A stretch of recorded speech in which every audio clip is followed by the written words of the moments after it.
Señores, estamos en contacto en el último programa del año con el senador nacional Claudio Javier Poggi. Lo saludamos, muy buenos días, ¿cómo le va?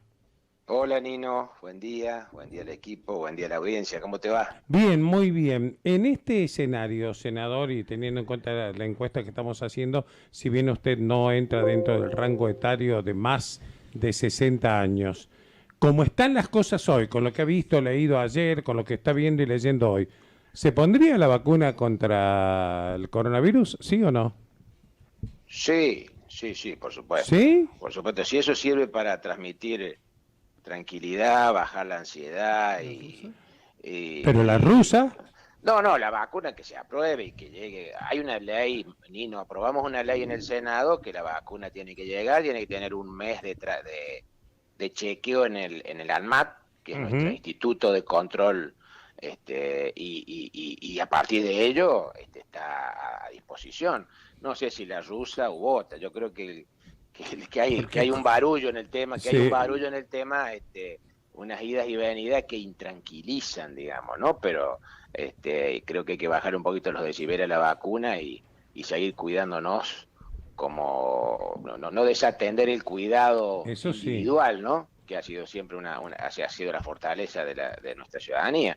Pero sí, es decir, no sé si esa en particular, pero digamos, Ah, la bueno. que llegue a la Argentina y que pase por el mes Claro de que, control que tiene el Ministerio claro, de Salud de la Nación. como decía ayer un infectólogo, que no esté floja de papeles. Sí, sí, lo que pasa es que la verdad que habla el gobierno nacional, el presidente mismo, yo la verdad que lo lamento porque yo siempre apuesto a las figuras presidenciales, cualquiera sea la ideología, el color político, habla demasiado, se está ayudando en ese tema, o no se deja ayudar, o también, y de hace un mes que decía que iba a haber 10 millones de dosis, pasamos a 300.000 y ahora a 150.000 y a lo mejor viene el avión el Sí, el 24. 27. Entonces, la verdad eso contribuye a la intranquilidad, a la incertidumbre, a la angustia del ciudadano, que es como que toda la ficha está Mm. una y con este manejo y desmanejo, bueno, la verdad yo soy pro vacuna, por supuesto, Ujú. yo soy pro vacunas, inclusive, No, no, sí. digamos, en términos generales, ¿no? Pero obviamente estas idas y venidas, decir una cosa y el otro día hacer otra, muestra un grado de improvisación tan grande que da temor. Pero yo creo, vacuna llegada a la Argentina controlada por nuestro sistema de salud especializado, que está previsto en la ley que dictamos para que el gobierno salga a comprar y contratar las vacunas, sí, por supuesto que me Sí, pondría la está bien. vacuna, por A supuesto. eso me refería. Una vacuna que no estuviese floja de papeles como aparentemente Sí, está que no la estuviera rusa. floja de papel, Claro, exactamente, porque como está la... si el presidente Putin no lo dice, no es Claro, él dice los no. mayores, los Discúlpeme, mayores necesitan. ¿está trotando, caminando mientras va hablando? No, No, no, está en su oficina. por, Porque se nos corta la comunicación. Era para pedirle, siéntese tranquilo con el mate al no, si lado. Ah, estoy bien, bien. sentado, estoy No, se nos sentado. cortaba la comunicación, pensamos que estaba en movimiento. Ah, no, no, no. Senador, usted ya ha anticipado cuál es, se sabe cuál es su posición vinculada al tema de la interrupción voluntaria del embarazo, de la IVE, que no va a votar a favor de la aprobación de esta ley llamada la ley del aborto. Ahora, mientras hay argentinos padeciendo por un plato de comida o por trabajo, ¿era el momento para que el gobierno planteara con tanta desesperación debatir sobre el aborto? No, no. No es oportuno el tratamiento de esta ley, primero por lo que significa, de lo complejo del tema en sí mismo, de la otra grieta que se genera también en la sociedad por este tema, que se suma a la angustia propia del año. La verdad que no eso, no, para nada fue oportuno, pero bueno, está y hay que abordarlo. Yo si bien vos anticipaste cuál es Sí, mi sí, sí, postura, sí. como senador nacional por la provincia, y quiero decir que respeto las diferentes formas de pensar sobre el tema, ¿no? Esto Mm, trasciende los partidos políticos, a pesar de que el gobierno lo partidizó al sí, tema, ¿no? Esto sí. trasciende los partidos políticos y tiene que ver más con las convicciones de cada uno, ¿no? En esto yo creo que no debe haber ni triunfadores ni vencidos, no es un Boca River.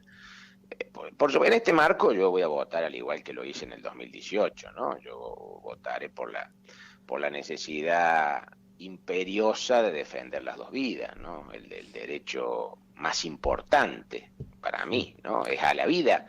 Aparte, no lo digo yo, lo dice la Constitución Nacional y la Constitución Provincial, es el derecho que prima sobre todos los demás derechos, porque si violentamos el derecho a la vida o lo relativizamos, ¿qué viene después? ¿Qué podemos esperar para después? Y el aborto es la solución equivocada. Estamos legislando sobre las consecuencias y no sobre las causas. Hay que ocuparse del tema, por supuesto, porque uno no vive en una burbuja. Hay que ocuparse del tema, pero hay que ocuparse en prevenir el aborto clandestino. Y en eso volvemos siempre a lo mismo, Nino, No, es la base de todo. la educación de nuestros chicos, la educación de nuestros chicos en su cuerpo, en su sexualidad.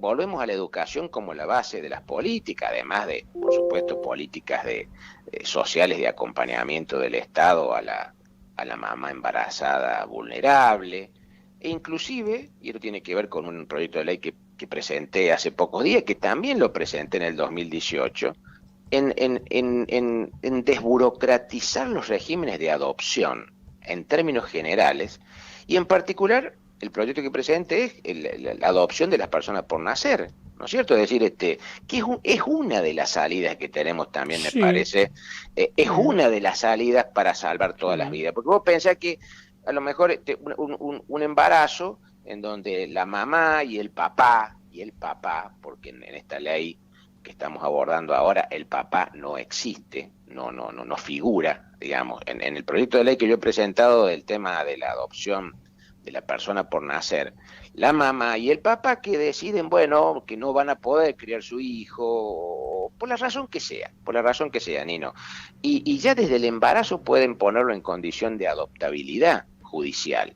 Y ya va apareciendo la familia que lo desea adoptar. Por supuesto que una vez nacido el bebé, el proyecto de ley dice que una vez que la mamá y el papá tienen en su brazo el bebé, tienen la posibilidad de revertir, por supuesto, la decisión de la condición de adoptabilidad o ratificarla.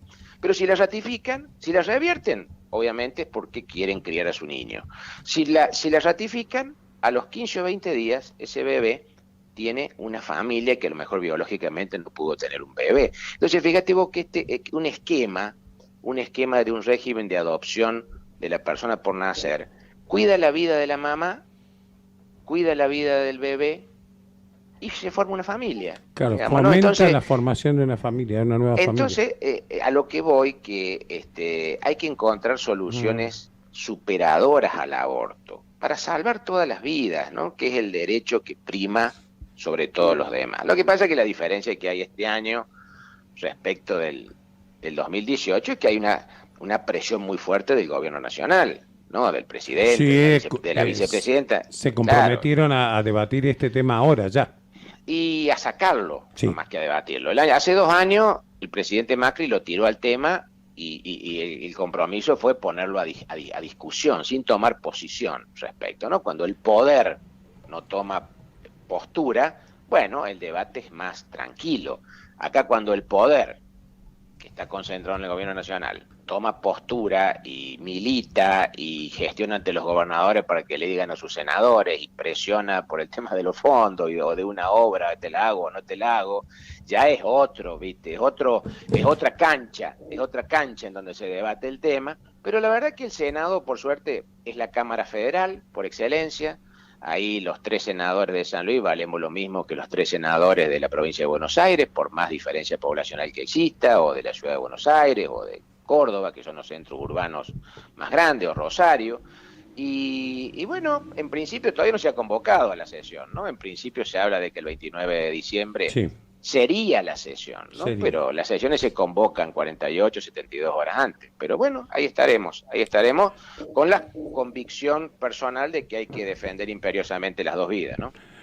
Senador, usted que ha seguido en contacto con la gente de toda la provincia de distintas formas, sobre todo ahora virtual en este año por la pandemia, pero eso no ha quitado de algunos encuentros o salidas por allí cuidando todas las medidas sanitarias en este año. Pero también lo llevo al año pasado, a los años anteriores, en esa recorrida en donde tiene usted el contacto con la gente.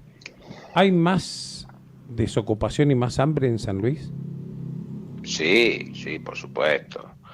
Ya comenzamos la pandemia el 20 de marzo, cuando se declaró la pandemia y la cuarentena en San Luis, con indicadores sociales muy desmejorados, así, entramos mal a la pandemia como provincia, entramos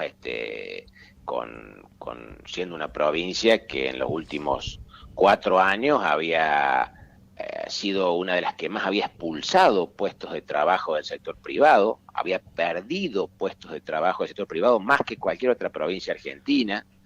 Eso se traduce en desocupación y pobreza, y también había sido, por lógica consecuencia, porque está totalmente atado una cosa con otra, la provincia que había al comienzo de la pandemia triplicado ya el índice de pobreza. Piense usted que hace 5, 6, 7 años y más, la provincia siempre fue, en cuanto a su nivel de pobreza e indigencia, 1/3 de lo que era la media nacional. Sí. Al 20 de marzo, estábamos igual que la media nacional, más de un 30%, un 33 o un 34%, o sea que triplicamos la pobreza en los últimos 4 o 5 años en la provincia de San Luis. O sea que entramos a la pandemia muy mal parados en cuanto a los indicadores de desocupación y de pobreza. Por supuesto, lógicamente que se agravaron sustancialmente con la pandemia y debemos estar sin temor a equivocarme, con el 50% de la pobreza en San Luis. 1 de cada 2 hogares debe ser pobre, y ser pobre significa que una familia tipo tiene ingresos, los ingresos mínimos como para comer, vestirse y de cohete mandar a los chicos a la escuela. Eso significa ser pobre, digamos, ¿no? Y la verdad que se agravaron sustancialmente con la pandemia, como ocurrió en todo el mundo, pero digamos, nosotros empezamos la pandemia ya habiendo triplicado la pobreza respecto de los últimos 5 años y habiendo sido la provincia que más puestos de trabajo expulsó desde el sector privado o perdió también en relación al contexto de provincias argentinas, ¿no? O sea que hay una responsabilidad muy importante del gobierno provincial también. Pero no tenga duda, es decir, arrancamos el gobierno, este gobierno provincial gobierna desde el 10 de diciembre del 2015, se cumplieron 5 años, y a lo que le estoy diciendo es que, bueno, ahora la figura de la pandemia enjuaga todo, pero antes de la pandemia, prepandemia, ya éramos la provincia que más puestos de trabajo privados perdió, y era la provincia que más incrementó la pobreza, la triplicó. Entonces, claramente hay una clara responsabilidad de desidia, de abandono, de no importarle cuidar los puestos de trabajo. Bueno, es otra matriz de poder perversa que uno combate, ¿no? ¿Y Democráticamente hablando. ¿Y qué puede hacer la oposición? ¿Qué puede hacer usted ante este cuadro de situación, además de visibilizarlo, contarle a la gente que, mira, esto en lugar de hacerlo así, se podría haber hecho de esta forma para no perjudicarte tanto, o estaríamos mejor? Mire, uno puede dividir las etapas en prepandemia y durante la pandemia. La realidad objetiva es que yo trato de interpretar el sentir de cualquier ciudadano sanluiseño de que este ha sido un año muy duro, marcado por la pandemia y fundamentalmente por las medidas, ya, por así llamarla de alguna manera, de cuarentena, emanada por los gobiernos, ¿no? Nacionales y en nuestro caso el provincial. Medidas gubernamentales que fueron muy restrictivas y por tanto tiempo, ¿no? Y bueno, lograron que estemos terminando el año 2020 mayoritariamente bastante cansados, agobiados, en muchos casos angustiados, Sí. en muchos casos con bronca, con bronca. Yo lo que veo en la sociedad, mucha bronca. Es decir, la sociedad observa que tantas restricciones y tantas limitaciones a la libertad, en definitiva, no fueron efectivas.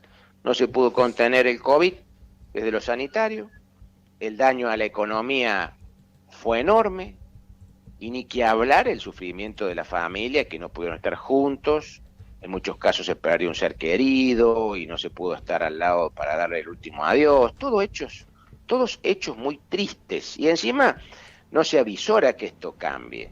Y yo miro por un minuto, usted me dice la provincia de San Luis, la ausencia total de políticas activas que cuiden el trabajo, el empleo, una sociedad llena de incertidumbre y pesimismo Sí. sobre lo que nos viene por delante, se suma el aumento desenfrenado de los precios, vio lo que está incrementando los precios en los últimos 2 o 3 meses, la carne, la verdura, todo, y por ende la caída del poder adquisitivo de nuestra familia, y que muchos ya han pasado el umbral de la línea de pobreza, ¿no? Entonces estamos terminando el año cansados, angustiados, y con bronca. Yo percibo mucha bronca.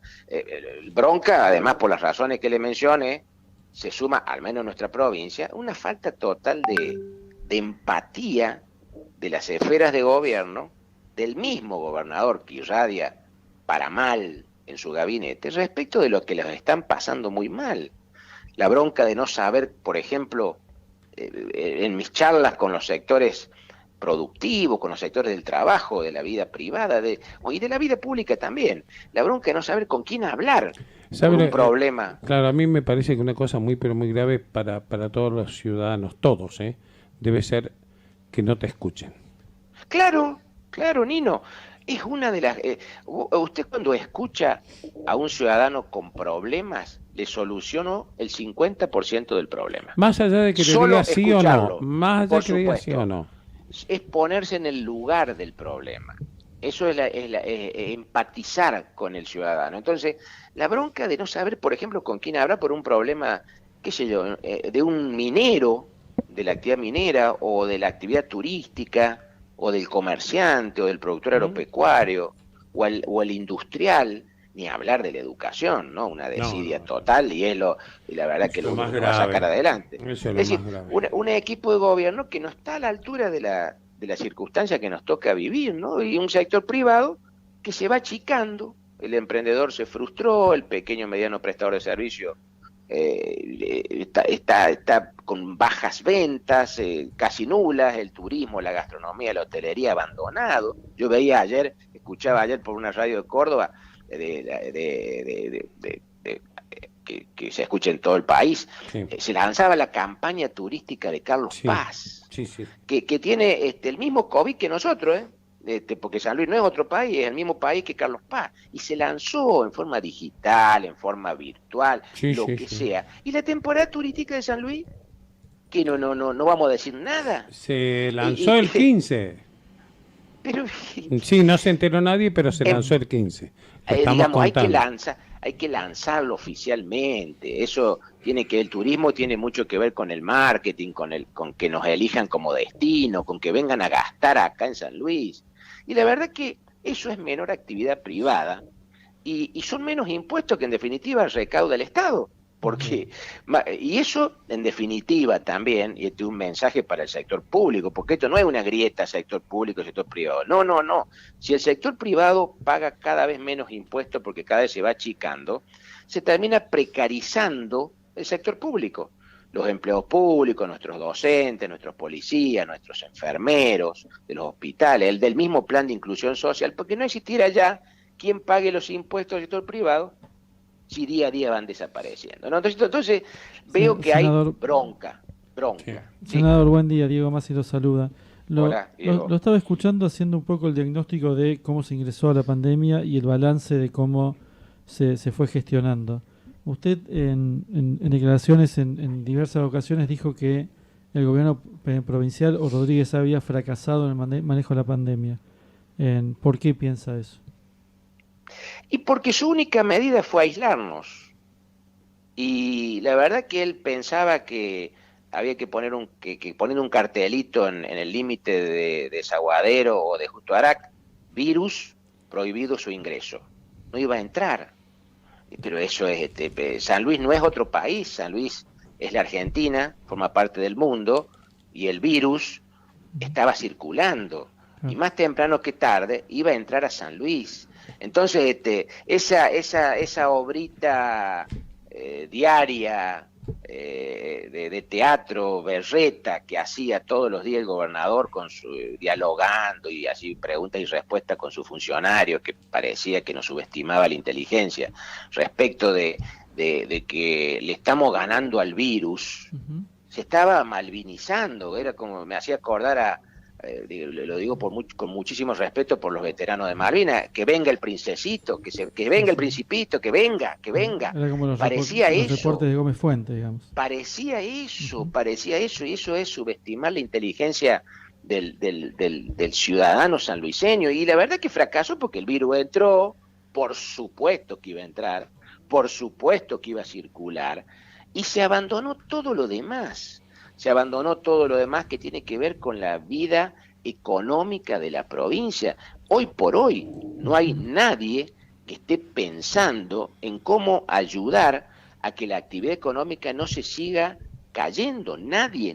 Y más aún, la bronca que da también en el ciudadano, y creo en esto también interpretar a gran parte de la sociedad puntana, es que mientras el comercio, las pymes, etcétera, bajaron brutalmente sus ventas, tuvieron que achicarse, tuvieron que a lo mejor prescindir del empleado de toda la vida, imagínese usted, o acordar una reducción de su salario con él para mantener el puesto de trabajo. En paralelo, en la misma pandemia, el gobernador de San Luis se subió el sueldo el 40%, por supuesto trasladable a todos sus ministros y sus funcionarios de mayor rango, aumento que se trasladó a los jueces y funcionarios judiciales, aumento que se trasladó a los legisladores provinciales, hago la excepción de los legisladores de San Luis Unido, que un porcentaje de ese aumento lo donaron a instituciones de contención social. En paralelo a todo eso,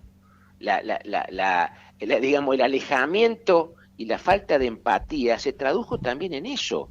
En paralelo a la caída, a la reducción de salarios, a las menores ventas, a la angustia, a la desesperación, al cansancio, el sector público, el gobierno de San Luis, con el impuesto de todo, lo que queda, se aumentaba los sueldos. La verdad que es una bofetada en el medio de la pandemia. Yo como senador nacional, al mes de declarada la cuarentena, algo así por el 20 de abril más o menos al mes, presenté un proyecto de ley de creación de un fondo solidario para atender el COVID y sus consecuencias, con origen en un aporte solidario de los salarios altos del Estado, de los ministros y funcionarios nacionales, de los legisladores nacionales, de los jueces y funcionarios nacionales, de los directivos de las innumerables empresas del Estado, del 30% de su salario por única vez por 6 meses. Y por supuesto haciéndolo extensivo a las provincias. Bueno, no tuve consenso para que se convirtiera en ley. Desde lo personal lo hice aportando durante 6 meses el 30% de mi dieta como senador a instituciones de contención social de la provincia, y sé que los legisladores provinciales de San Luis Unido también lo hicieron. Pero bueno, son esfuerzos aislados, ¿no? No existió la decisión política del gobierno provincial de hacerlo. Y le aseguro que ese fondo hubiese sido, con el solo hecho de no aumentarse el 40%, los funcionarios, no me refiero a los empleados públicos, los funcionarios, ese 40%, ese fondo hubiese sido millonario y podría haberse volcado a asistir a los pequeños emprendedores, a los autónomos, a los pequeños negocios, a la gomería, a la farmacia, a la tintorería, al negocio que la está pasando mal en el barrio, para ayudarlo a subsistir. Bueno, yo creo que cuando yo le digo que estamos terminando el año con cansancio, con angustia y con bronca, estos son causales también de la bronca, que la generó el mismo gobierno. Le proponemos un ping-pong, vamos a empezar a hacerle preguntas así de modo desordenado todos en la mesa para ir avanzando rápido, porque tenemos un montón de preguntas y también un montón de preguntas que nos están haciendo los oyentes. Antonella. Buen día, senadora. Antonella Camargo lo saluda. Hola. Hola, Antonella. Le consulto le pido más que nada una reflexión sobre cómo ve o cómo vio este año la educación en San Luis, teniendo en cuenta que, bueno, hubo reclamos fundamentalmente de docentes por la falta de inversión, docentes que están desempleados y, por supuesto, bueno, por la falta de insumos con los que cuenta la provincia. Mire, yo creo que la educación, a pesar de los esfuerzos denodados de directivos, de docentes, de los padres y de los mismos alumnos, al no existir una política de acompañamiento del Poder Ejecutivo Provincial